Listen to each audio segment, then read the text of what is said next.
Okay, we have a repair here on the rear slope. As you can see where the majority of this damage is. Got shingles missing, tarps on the roof, all types of damage. There's another one right here, you can see. And this is the pre-shingle right here from the wind. You can see it. These are the surrounding shingles, so you can see very distinctively that this is the pre-shingle and the surrounding ones have not been touched. So I'm gonna go ahead and start this repair. Just across is this here. Tools I'm gonna be using: standard hammer, pry bar, and a roof stake to nail the shingles in. I'm gonna be using this pry bar. Main reason being is it's way thinner than the roof stake, as you can see. Super thick, not thick. I'm gonna use this one to unseal because it's thinner, sharper. It's got the smooth end, and it's got the J hook right here that I can use to pull the nails out.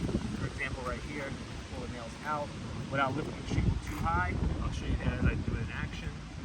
Starting off, I'm going to apply a little bit of pressure to the top of the shingle. So this is right here. I'll put my palm down. Fingertips are always up when I'm working on the shingle. Fingertips are never down on top of the area or the bottom or anywhere. You just put my thumb, my palm here, because on these older shingles, they're a lot more fragile. You can risk any tool that you use from going straight through the shingle, so I want to be careful. First and foremost, my palm down, I'll work in my tool. Like I said, I'll take my time with this.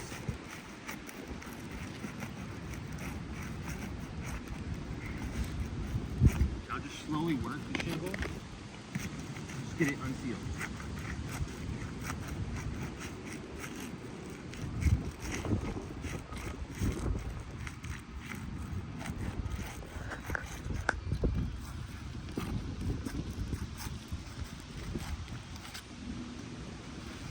I'll check underneath as well for any material transfer, anything like that, any rips, any bondage transfer. So far so good. Next shingle over. Again, palm down, fingertips up. I'm just going in and I'm cutting away at that sealant. We've had really low temperatures, not low, but low for how it's been very high, like 80, 85 degrees. So for us to get 70 degrees all this week, we got cloudy temperatures. It's actually perfect for repair. The shingles aren't too sticky, but they're not too loose and they're not too cold where they're brittle. When you lift them, they snap. That's not the case here. It's actually perfect temperature.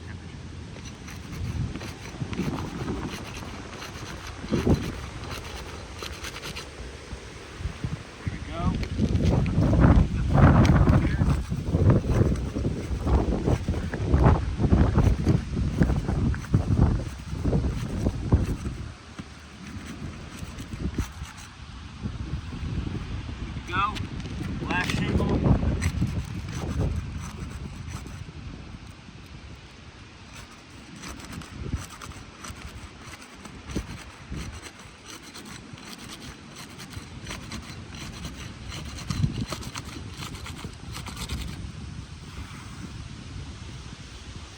So we're good to go. No material transfer, no bondage, anything like that. Damage shingle here.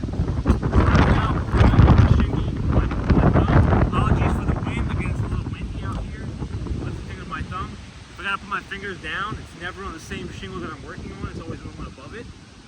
And that's just more or less for me to rest my fingers because I get tired of holding them up like this.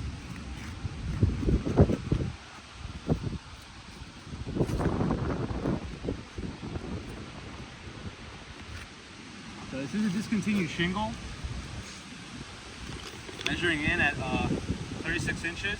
I'll get the measurements after. We are going to be holding a shingle for ITEL and we'll leave a shingle for RLS here.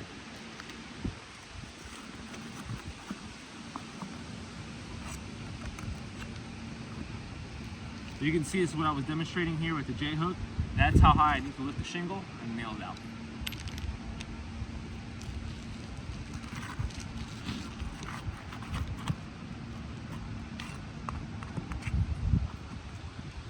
Again, doing it one-handed just to show that it's easy. The tool does all the work.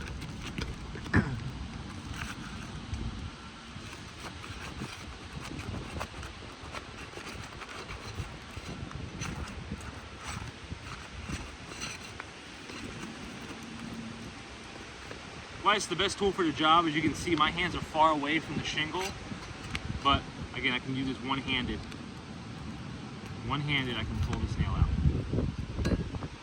All depends on the tool that you use. If you use the right equipment, it makes the repair very simple and efficient. Got two here. So what I like to do when there's a seam, I like to get both nails up first, and then I'll go in, and I'll slowly pull them both out at the same time. That keeps the shingle lifted for a minimal amount of time, which is what we want. We don't want it lifted forever. That can cause unnecessary creases or rips. Also, lifting it too high does the same thing, which we don't want to do here. That's why we're using this equipment. Again, being very careful. The roof is working with me perfectly here. I mean, I'm just gliding through this repair.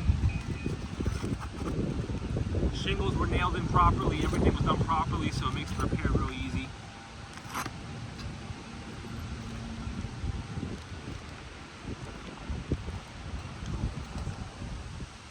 Checking here to see if we missed any nails.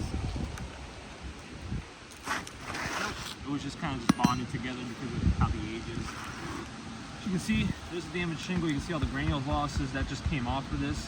That's from this. We got some dragon's teeth here that are also loose.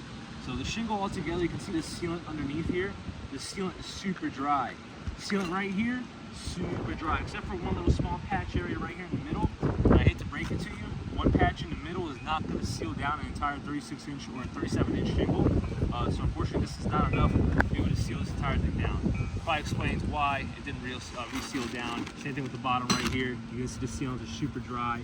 Probably why it didn't reseal down when the wind had grabbed it, pulled it, and creased it. Usually with shingles like this, architecturals or newer shingles, they're able to reseal down. The heat heats this up and reseals it. When there's no sealant left because of the age, it's not going to seal anything. Putting the shingle back in, again, it's discontinued. They don't make it anymore. We don't have anything that's close to it.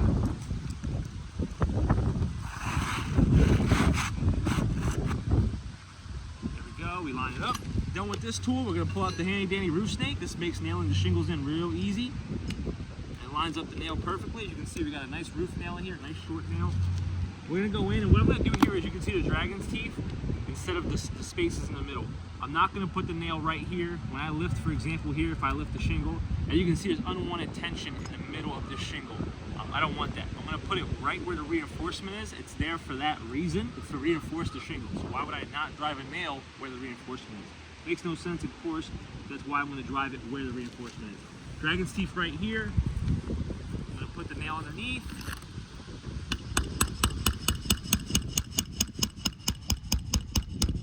Set it.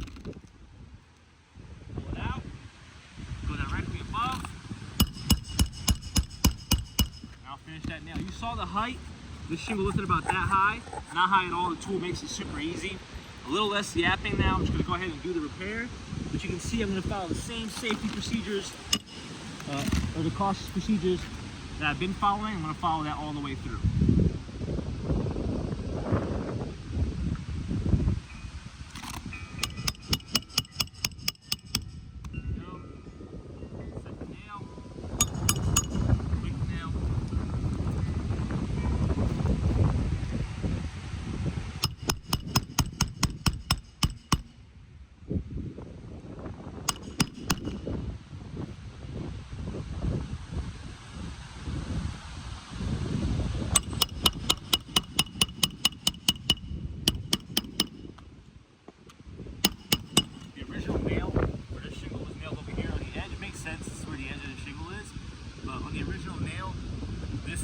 Top shingle was not here, so it made sense. Since this top shingle is here now, I didn't put the nail over here at the edge of the shingle. I put it right here near the edge, where the dragon's teeth is, again, where the reinforcement is. The whole reason being, again, I have to lift this shingle up with the tool no matter what.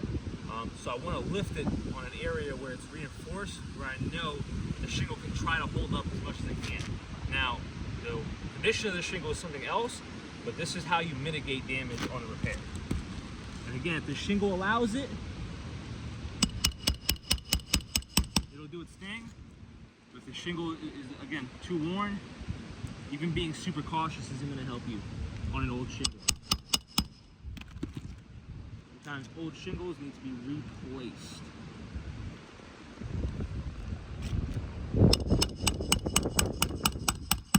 Continuing on.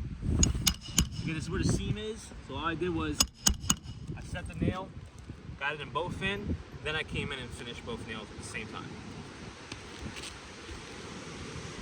Last couple nails here, I'm just making sure I'm lining it up right with the nail line, where the manufacturer requires us to nail it. Nail. Go. That's it. One nail. I'll bring you in.